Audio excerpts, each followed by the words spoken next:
Well, joining us now to discuss the election of these premiers is SABC contributing editor Vuya Mvokovuya. Thanks for joining us. Always a pleasure to chat to you. So, the list of names is out, eagerly awaited. Your first impressions on the names and the people that were selected, do they tell us anything?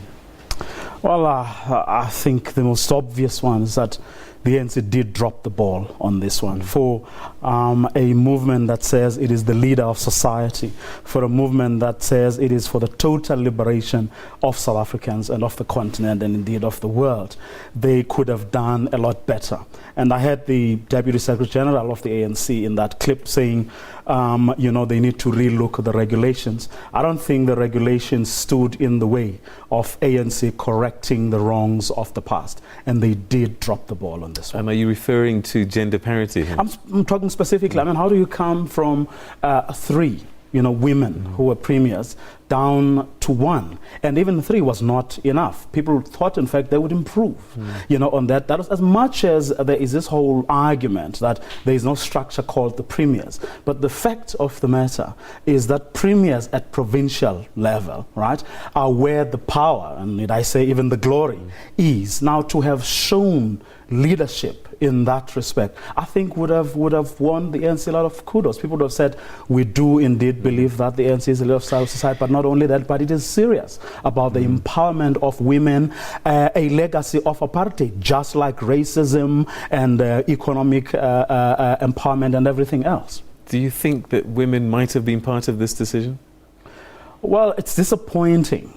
To have had women, more than half the women who voted for the ANC, people who voted for the ANC were in fact women. You have women constituting the bulk of it, and you even have a women's league. Where were they? They have been sleeping, because they could have lobbied. You knew that relying on the nominations process alone is not going to give you the kind of output, or is not going to guarantee you at the output end of this process what you actually want. So they should have actively lobbied, and at a point where they saw that indeed that process was not going to do that, they could have then started lobbying even at that late stage extensively and made sure that at least they get, they do better than 1 out of 8. That's a all right. So the gender issue, problematic.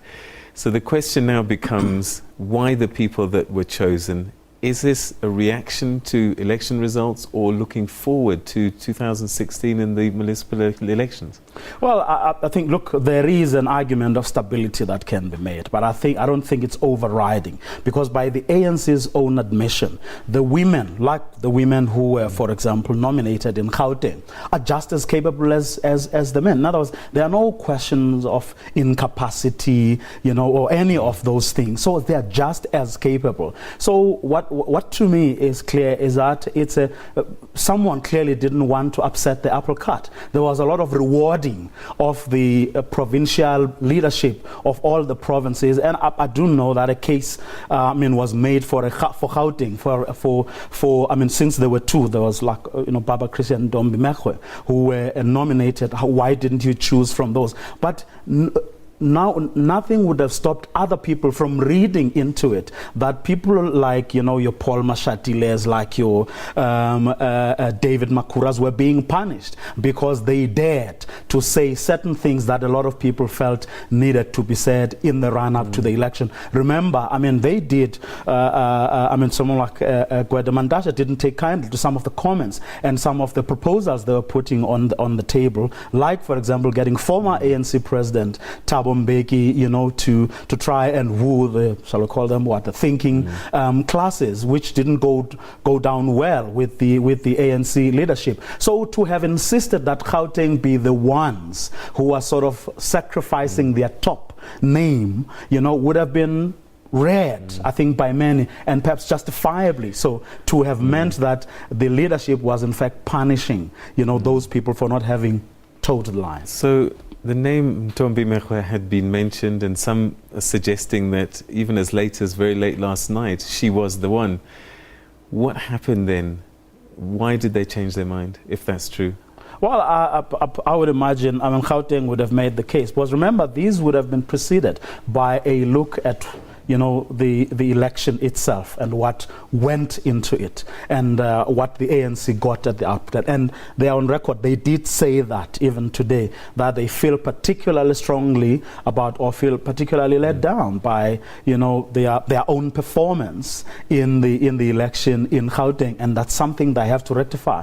And it's no rocket science. I mean, this is the country's economic hub. Right. This is where it all happens. If the ANC was to lose Gauteng, disaster is going to. Right. We've run out of time, but very briefly, might the voters react at the municipal elections for the way that the women have been left out?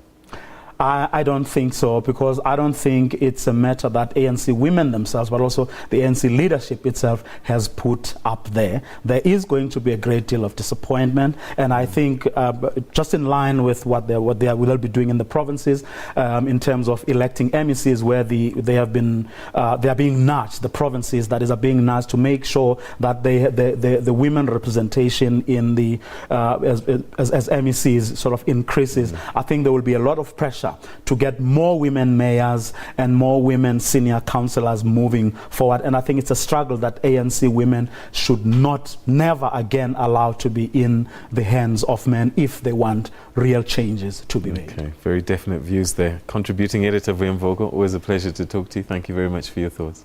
Always a pleasure.